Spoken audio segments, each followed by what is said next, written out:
Itu ini adalah jebakan, berhati-hatilah. Kalau kita sampai orang Islam bertanya kepada kita, itu gambarnya siapa? Kita akan jawab, itu gambarnya Tuhan Yesus. Jangan salahkan kalau orang Islam ngomong bahwa kita ini orang kafir. Ya. Berhati-hatilah, itu gambarnya Tuhan Yesus. Loh, Tuhan kok bisa digambar?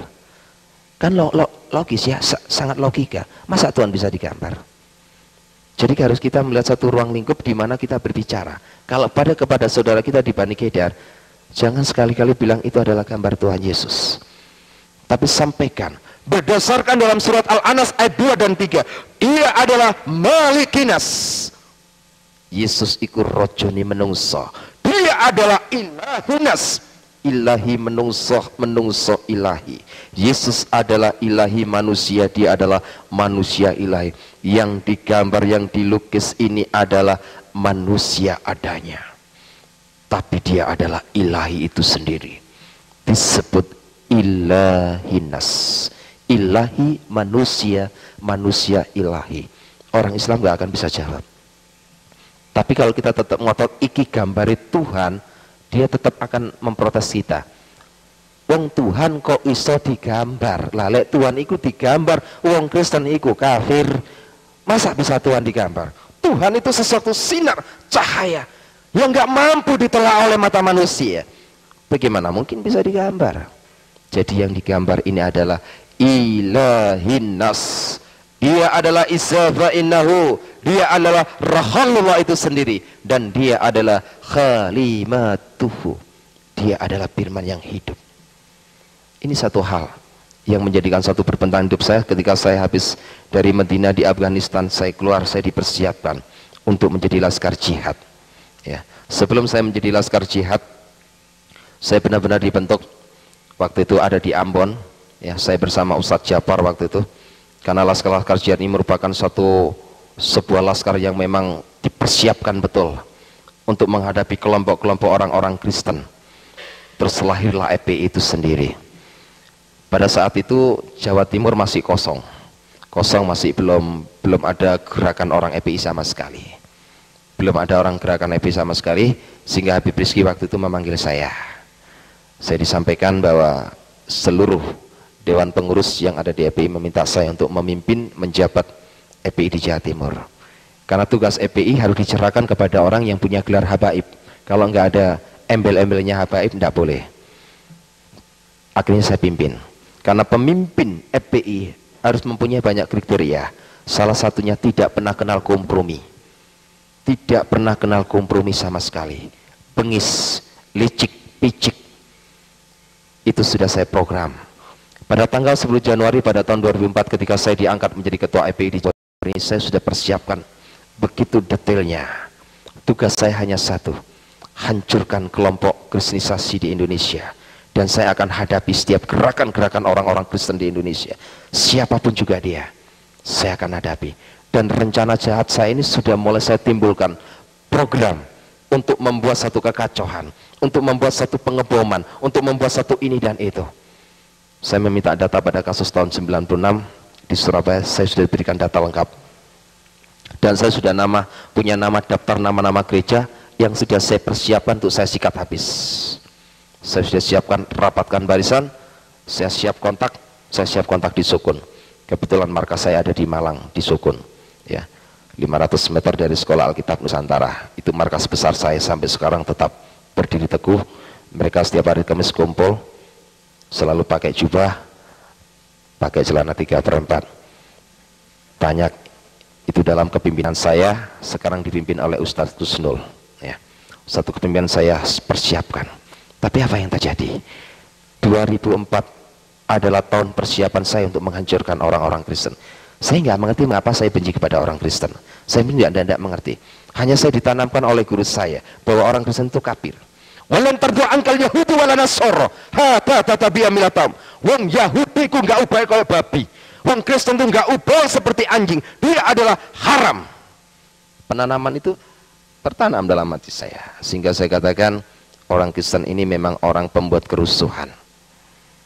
Kebencian saya semakin mendalam. Saya persiapkan betul. Nah, kebetulan saya sendiri terlibat dalam Dewan Pengurus sebagai penasihat paguyuban paranormal. Nah, waktu itu Ki Joko Bodo sempat ngebel saya, Habib, boleh nggak saya meminta sesuatu untuk mendampingi saya untuk melacak golekan kencono bersama beberapa teman paranormal. Akhirnya saya iakan, ya. Memang saya secara pribadi mengenal dunia goib itu bukan belajar dari turunan. Jadi saya usia 4 tahun itu saya sudah bisa melihat, oh di situ itu ada ini dan itu.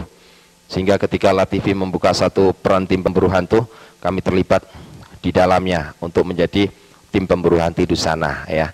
Mungkin yang sering kali lihat LATV tidak akan asing karena rambut saya waktu itu masih panjang, ya.